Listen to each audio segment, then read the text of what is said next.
नमस्कार, मैं शिवेंद्र सिंह अधिकारी, अनुदेशक व्यवसाय ड्राफ्ट्समैन सिविल, राजकीय ITI चारबाग, लखनऊ। आज मैं आपको व्यवसाय ड्राफ्ट्समैन सिविल के प्रथम वर्ष के पाठ्यक्रम में पाठ्यक्रम से टाइप्स ऑफ डोर के बारे में प्रशिक्षण प्रदान करूंगा। जब भी हम कोई भवन का निर्माण करते हैं तो हम उसमें बहुत सारे पार्ट्स का प्रयोग करते हैं, जिसमें से दरवाज़ा भी भवन का एक पार्ट है, जिसके बारे में हम आज विस्तार से इस में चर्चा करेंगे। दरवाजे भवन के महत्वपूर्ण भाग होते हैं। दरवाज़ों के फ्रेम लकड़ी, लोहे एवं कांच से बने होते हैं। दरवाज़ों का प्रयोग हम घर में आने जाने या हवा एवं वायु के लिए प्रयोग करते हैं। दरवाजे दीवार में लगे हुए घूमने वाले बैरियर्स होते हैं।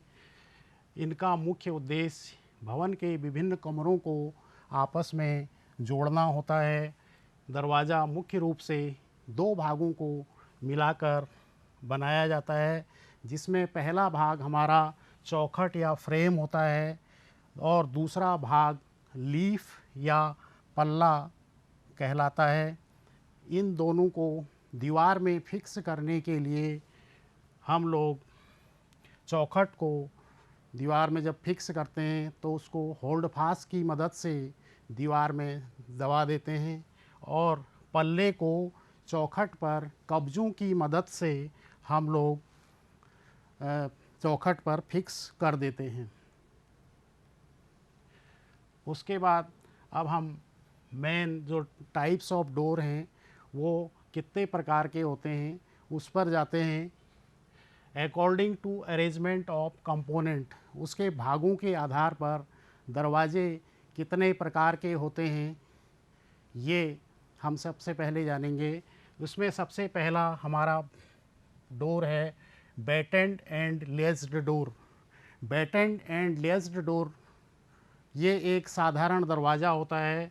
यह कम चौड़ी जगहों पर हम लोग इसका प्रयोग करते हैं और कम मजबूती एवं कम सुंदरता वाले स्थानों पर इस दरवाजे का प्रयोग किया जाता है। यह दरवाज़ा लकड़ी के 10 से 15 सेंटीमीटर चौड़े बैटन्स को या पट्टियों को आपस में 3 हॉरिजेंटल लेजेस की मदद से जोड़कर बनाया जाता है। जैसे कि इस फिगर में हम देख रहे हैं, ये लकड़ी के बैटन्स हैं विभिन्न अलग अलग। इन बैटन्सों को हमने आपस में कीलों की मदद से या ग्रुप काट के आपस में जोड़ दिया और उसके बैक साइड से या पीछे की तरफ से लेजेस को या लकड़ी की जो पट्टियाँ बनी होती हैं उनको हॉरिजेंटली या क्षैतिज रूप से आपस में बैटन के साथ हम लोग जोड़ देते हैं। तो ये दरवाज़ा जो है उससे मजबूती उसमें आ जाती है। ये लेजेस जो हैं 3 या 4 भी हो सकती हैं। कहीं कहीं पे 3 लेजेस का प्रयोग करते हैं हम लोग और कहीं पे 4 लेजेस का हम लोग प्रयोग करते हैं। उसके बाद अगला डोर है number 2, battened ledged and braced door. ये डोर भी बैटेंड एंड लेस्ड डोर की तरह ही होता है, परंतु इसमें फ़र्क थोड़ा सा ये होता है कि इसमें 2 डायगोनल मेंबर लगे रहते हैं जिन्हें हम ब्रेस्ट कहते हैं। बैटेंड एंड लेस्ड डोर में लेज लगी थी और बैटेंड लगे थे, लेकिन इस डोर में 2 अलग से जो है ब्रेसेज हम आपस में लेजेस जो लगा देते हैं जो डायगोनली लगे रहते हैं या तिरछे लगे रहते हैं। इससे दरवाजे की मजबूती थोड़ा और ज़्यादा बढ़ जाती है और दरवाज़ा थोड़ा देखने में और सुंदर दिखने लगता है। और इस दरवाजे का प्रयोग भी हम कम चौड़े स्थान में या कम चौड़ी जगहों पर करते हैं या कम सुंदरता वाले स्थानों में या घरों में इसका प्रयोग हम लोग करते हैं। Number 3, battened framed and ledged door. ये door battened and ledged door से थोड़ा अलग होता है। इसमें सबसे पहले हम एक फ्रेम बनाते हैं, जो ये हमको यहाँ पे दिखाई दे रहा है। लेजेज और स्टाइल को जोड़ के एक फ्रेम बनाया जाता है। उस फ्रेम के अंदर हम इस फिर जो है बैटन्स को आपस में जोड़कर इसमें भर देते हैं, जो इस दरवाजे की मजबूती और सुंदरता को बढ़ाता है। और इस पर जब हम पेंट या पॉलिश करते हैं तो यह दरवाज़ा बैटेंड एंड लेस डोर से ज़्यादा सुंदर और आकर्षक दिखाई देता है। उसके बाद नंबर 4 हमारा डोर है battened framed ledged and braced door.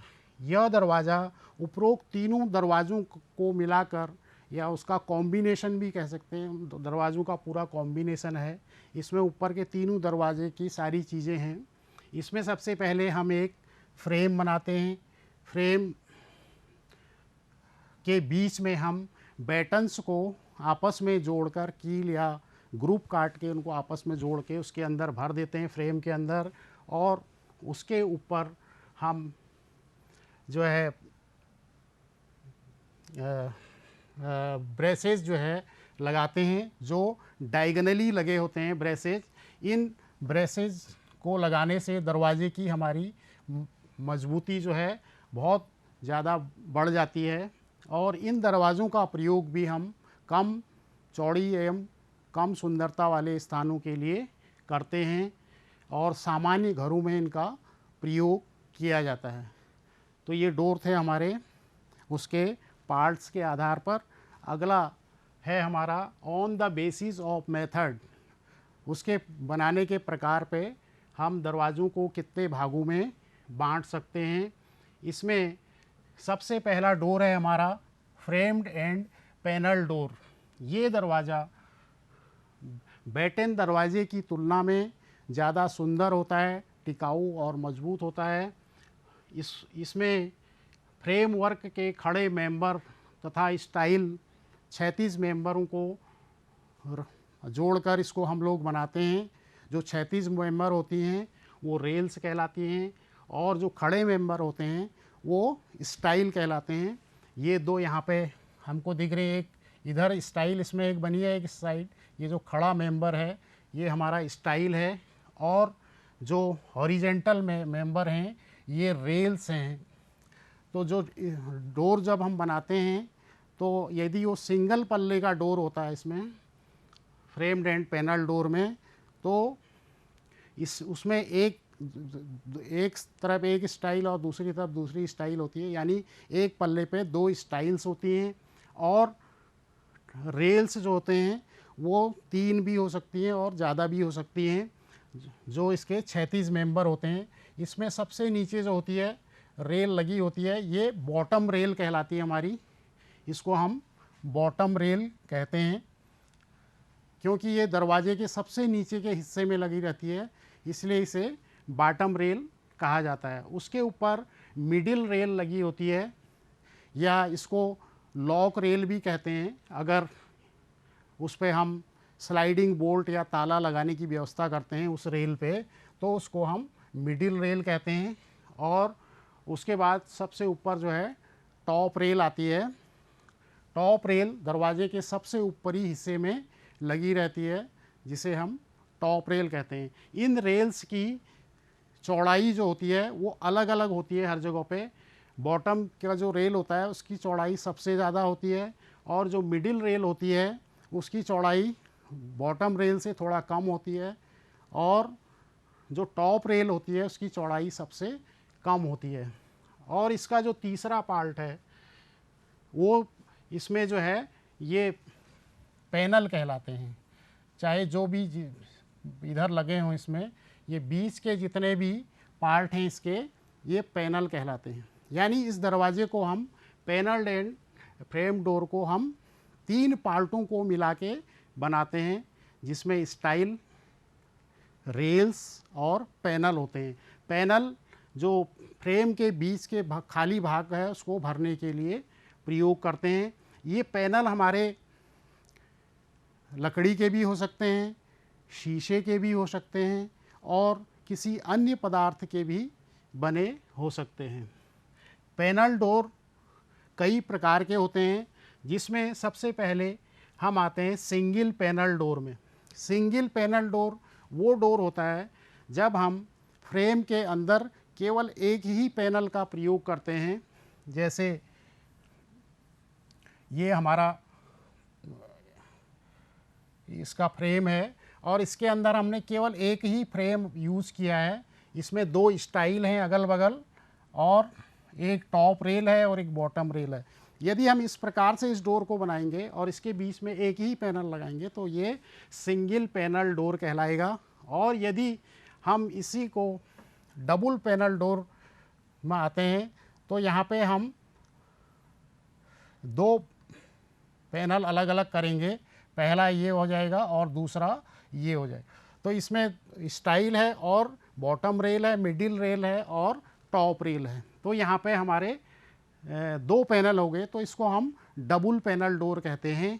और इसी प्रकार थ्री पैनल डोर होता है। यदि हम इसी डोर को इस प्रकार से बनाएंगे तो ये हमारा थ्री पैनल डोर कहलाएगा। एक पैनल नीचे की साइड में होगा और दो पैनल ऊपर होंगे, जिसको हम बीच में एक मूलियन की सहायता से अलग अलग कर देते हैं तो दो पैनल हो जाते हैं। तो एक नीचे का पैनल मिला के तीन पैनल हो जाएंगे, तो थ्री पैनल डोर कहलाता है। यदि हम इन्हीं पैनलों को कई मल्टी पैनल में बांट देंगे तो वो मल्टीपल पैनल डोर कहलाएगा। यानी चौथा जो डोर होता है इसमें, चौथा प्रकार इसका, वो मल्टीपल पैनल डोर का होता है। उसमें बहुत सारे पैनल हो सकते हैं, 3 भी हो सकते हैं, 6 भी हो सकते हैं, या 9 पैनल का होगा या 12 पैनल का होगा। तो उस तरह से हम इसको बांट सकते हैं। तो ये हमारा फ्रेम्ड एंड पैनल डोर था। उसके बाद अगला है ग्लेज्ड एंड सैश डोर। ये बहुत सुंदर दरवाज़ा होता है और इसको हम बहुत महत्वपूर्ण भवनों में या पब्लिक बिल्डिंग्स में या रेजिडेंशियल बिल्डिंग में जो महत्वपूर्ण भवन होते हैं उनमें प्रयोग करते हैं। ग्लेज्ड एंड सैश डोर, इस डोर का नाम ग्लेज्ड एंड सैश इसलिए रखा गया है क्योंकि ये लकड़ी के फ्रेम पे बीच में शीशे के पैनल लगा दिए जाते हैं और शीशे के पैनलों को यदि हम छोटे छोटे भागों में बांटना चाहें तो उसके बीच में लकड़ी की खड़ी पतली पट्टियों का प्रयोग किया जाता है, जिन्हें हम सैशेस कहते हैं। ये सैश हमारा कहलाता है। और ये पैनल है वुडन पैनल और ये ग्लास पैनल है, ये ग्लास पैनल है हमारा। तो यदि हम इस प्रकार से इस डोर को बनाएंगे तो ये ग्लेज्ड एंड सैश डोर हमारा कहलाएगा। उसके बाद नेक्स्ट, ये इस डोर को हम जनरली इसलिए भी प्रयोग करते हैं जहाँ पे हमको अतिरिक्त प्रकाश की आवश्यकता होती है या ज़्यादा रोशनी की ज़रूरत होती है, वहाँ पे हम इस डोर का प्रयोग करते हैं। उसके बाद नेक्स्ट फ्लश डोर। ये दरवाज़ा कम अपनी सुंदरता एवं कम कीमत के कारण बहुत पॉपुलर डोर है। आजकल ये बहुत अधिक प्रयोग किया जाता है। ये दरवाज़ा दोनों साइड प्लाईवुड, विनियर बोर्ड या लेमिनेटेड बोर्ड को आपस में लेमिनेट करके बनाया जाता है और ये दरवाज़ा बिना जोड़ वाला होता है। इस पर कोई जॉइंट नहीं होता है, जॉइंटलेस होता है बाहर से, इसलिए इसके सरफेस जो है देखने में बहुत सुंदर लगती है। जैसे कि यहाँ पे दिख रहा है, ये इस पे क्या होता है, एक लकड़ी के अंदर फ्रेम बनाया जाता है, रफ फ्रेम बनाया जाता है, उसके अंदर लकड़ी की बैटन्स को हम लोग भर देते हैं आपस में चिपका के, और उसके बाहर प्लाई बोर्ड या विनियर बोर्ड या लेमिनेटेड बोर्ड कोई होता है, उसको दोनों साइड उसके लेमिनेट करके फिर उस पर पॉलिश या पेंट कर देते हैं, तो देखने में बहुत सुंदर लगता है। और ये दरवाज़ा दो तरह का होता है। इसमें सबसे पहले आता है सॉलिड कोर और लेमिनेटेड कोर डोर। ये सॉलिड कोर या लेमिनेटेड कोर फ्लश डोर ये क्या होता है, इसमें जो अंदर का हिस्सा होता है, इसमें एक पार्टिकल बोर्ड होता है अंदर, और उस पर जो है हम बाहर से विनियर या प्लाई बोर्ड का लेमिनेशन कर देते हैं, तो वो अंदर से बिल्कुल हार्ड होता है, इसलिए इसको सॉलिड कोर या लेमिनेटेड कोर फ्लश डोर हम लोग कहते हैं। उसके बाद दूसरा आता है हॉलो कोर और cellular core flush door framed होता है। फ्रेम्ड का मतलब इसके चारों तरफ एक फ्रेम बना होता है, उस फ्रेम के अंदर जाली नुमा लकड़ी के का डिज़ाइन बना दिया जाता है, बीच में खाली रहता है, वो बीच के भाग उसके हॉलो रहते हैं, या कोई इस तरह का लकड़ी का डिज़ाइन काट के उसके अंदर भर दिया जाता है जो हॉलो रहे। उसके बाद बाहर से हम विनियर का फिनिशिंग कर देते हैं, या विनियर बोल्ड से उसको जो है लेमिनेट कर देते हैं और उस पर पेंट या पॉलिश कर लेते हैं, तो वो देखने में बहुत सुंदर हो जाता है। तो ये था हमारा हॉलो कोर और सेल्यूलर कोर फ्लश डोर। उसके बाद आता है wire gauge door. Wire gauge door, ये डोर हम उन घरों में उस जगह पर प्रयोग करते हैं जहाँ पर बाहर से हमारा इंट्रेंस होता है या मेन इंट्रेंस होता है घर का, उस जगह पे इस वायर गेज डोर का प्रयोग करते हैं, क्योंकि इससे मक्खी मच्छर या कीट पतंग जो होता है घर के अंदर नहीं आते हैं। और इसमें जहाँ पर हम पैनल लगाते हैं, उस पैनल की जगह पर हम वायर मैश या तार की जाली का, या लोहे की तार की जाली होती है या स्टील के तार की जाली होती है, उस जाली का हम प्रयोग करते हैं। और इस दरवाजे से हमको दूसरा एक बेनिफिट ये मिलता है कि इससे बराबर जो है हवा अंदर आती जाती रहती है। और इस दरवाजे को हम स्टाइल और रेल्स के द्वारा फ्रेम बना के आपस में उनको जोड़ के तैयार करते हैं और बीच में वायर मेश या जाली भर देते हैं। उसके बाद नेक्स्ट हमारा डोर है ल्यूवर और वेनेटियन डोर। ल्यूवर या वेनेटियन डोर हम सामान्यतः ऐसे स्थानों में प्रयोग करते हैं जहाँ पर ह्यूमिडिटी की समस्या रहती है या वहाँ पर उमस होती है ज़्यादा घरों के अंदर, उस जगह पे हम उसको प्रयोग करते हैं। इसमें क्या होता है, एक लकड़ी का फ्रेम होता है, स्टाइल और रेल्स को जोड़ के एक फ्रेम बनाते हैं। उस फ्रेम में हम क्या करते हैं, जो पैनल वाला प्लेस होता है या पैनल वाला जो भाग है बीच का, उस भाग में हम पतले पतले ल्यूवर्स जो है लकड़ी या किसी धातु की पत्ती के ल्यूवर्स उसमें भर देते हैं। ये ल्यूवर्स एक के ऊपर एक टेपर या तिरछे लगे रहते हैं 45 डिग्री पे, जिससे उसके अंदर घर के अंदर की प्राइवेसी हमारी बनी रहती है और हवा का निर्बाध रूप से या लगातार जो है आवागमन हवा का बना रहता है। ये डोर भी देखने में सुंदर होते हैं और इनका प्रयोग हम लोग सामान्यतः बाहरी दीवारों पे जो डोर होते हैं उसमें करते हैं, जिससे हवा आती जाती रहे।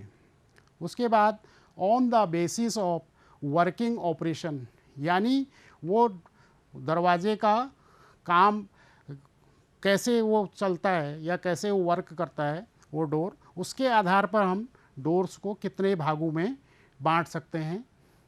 नंबर 1 इसमें आता है सबसे पहले रिवॉल्विंग डोर।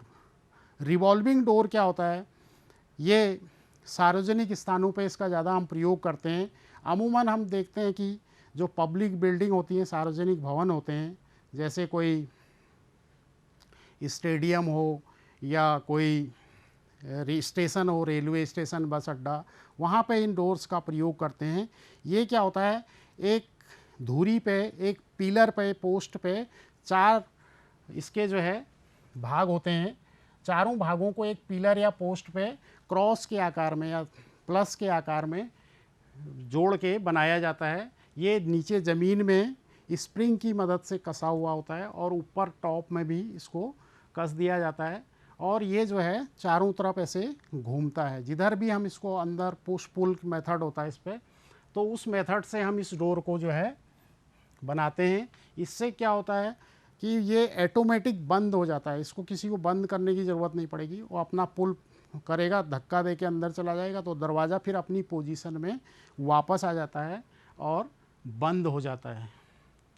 इस दरवाजे को हम कोशिश ये करते हैं कि हम इसको ग्लेज्ड रखें या पारदर्शी रखें या इसको सेमी ग्लेज्ड रखें, जिससे अंदर या बाहर आने जाने वाले लोग उसमें दिखते रहें। कोई अंदर से आ रहा है या कोई बाहर से आ रहा है, दोनों एक साथ अगर एक ही समय पर आ गए तो आपस में उसमें चोट लगने की डर रहती है। तो उससे विज़न क्लियर रहता है, जिससे हमको वो दिखता रहे कोई आ रहा है। नहीं तो वो अगर अपारदर्शी होगा, नॉन ट्रांसपेरेंट होगा, तो कोई इधर बाहर से धक्का देगा, अंदर वाले को चोट लग सकती है। इसलिए इसको कोशिश करते हैं हम ट्रांसपेरेंट बनाएं, पारदर्शी बनाएं या सेमी पारदर्शी बनाएं। उसके बाद स्विंग डोर। स्विंग डोर क्या होता है हमारा, ये दरवाज़ा फ्रेम से इस प्रकार से जुड़ा रहता है कि वो दोनों तरफ, अंदर या बाहर, दोनों तरफ खुल सकता है। हम सामान्यतः देखते हैं पब्लिक बिल्डिंग्स में डोर लगे रहते हैं, ग्लास के बने होते हैं या लकड़ी के बने होते हैं या सेमी ट्रांसपेरेंट बने होते हैं। तो ये क्या होता है, दोनों तरफ खुल सकते हैं। उसमें लिखा भी रहता है डोर पे, पुल या पुश। तो ये दोनों तरफ, चाहे इस डोर को हम इधर की तरफ डायरेक्शन में घुमा लें, चाहे इधर की डायरेक्शन में घुमा लें। और इन दरवाज़ों को भी हम ट्रांसपेरेंट या सेमी ट्रांसपेरेंट लगते हैं। इसमें भी विज़न दिखना चाहिए, जिससे अंदर या बाहर आने जाने वालों को धक्का ना लगे या चोट ना लगे। तो ये उस मेथड पे बना होता है। और यदि ये दरवाज़ा डबल डोर का होता है, अगर सिंगल लीफ है तो उसमें कोई प्रॉब्लम नहीं आता है, लेकिन जब डबल डोर होता है तो इन दोनों दरवाज़ों के बीच में हम थोड़ा सा गैप रखते हैं, जिससे वो खुलने या बंद होने पर आपस में टकरा ना पाएँ। उसके बाद हमारा नेक्स्ट है स्लाइडिंग डोर। स्लाइडिंग डोर ये सामान्यतः छोटे कार्यालयों, ऑफिसों में, केबिन्स में या बैंक्स में इस तरह के दरवाज़ों का हम लोग प्रयोग करते हैं। ये दरवाज़ा एक गाइड रेल पे ऊपर, इसके ऊपर एक गाइड रेल लगी रहती है, जिस पर यह हैंग करता है। इसके अंदर स्लाइडर लगा रहता है या एक रोलर लगा रहता है, उसी से ये दाएं या बाएं इसको हम खिसका सकते हैं, जिधर भी हम चाहें स्लाइड कर सकते हैं। और इस दरवाजे को जब हम बनाते हैं तो वॉल और डोर के बीच में थोड़ा सा हम स्पेस रखते हैं, जिससे आपस में लड़े ना या आपस में ये रगड़े ना। Number 4 collapsible door. Collapsible door यहाँ पे दिख रहा है, ये डोर हमारा कॉलिस्पेबल डोर है। ये दरवाज़ा लोहे के फ्रेम पर बना होता है। इसके लोहे के टुकड़ों को आपस में जोड़कर, लोहे की पत्तियों या रेल्स को आपस में क्रॉस में जोड़कर हम बनाते हैं। और ये सिमटोवा दरवाज़ा भी कहलाता है, या ये डबल पल्ले का भी हो सकता है, सिंगल। ये दाएं खिसक सकता है या बाएं खिसक कर इसको हम खोल या बंद कर सकते हो। उसके बाद नेक्स्ट रोलिंग शटर डोर। ये दरवाज़ा एक फ्रेम तथा एक ड्रम पर लोहे को या स्टील की सीट की पत्तियों को आपस में जोड़कर हम लोग इस डोर को बनाते हैं, रोलिंग शटर डोर को। ये सामान्यतः व्यापारिक प्रतिष्ठानों में ये डोर लगा रहता है और इसे आसानी से हम ऊपर या नीचे स्लाइड करके या धक्का देके खोल या बंद कर सकते हैं।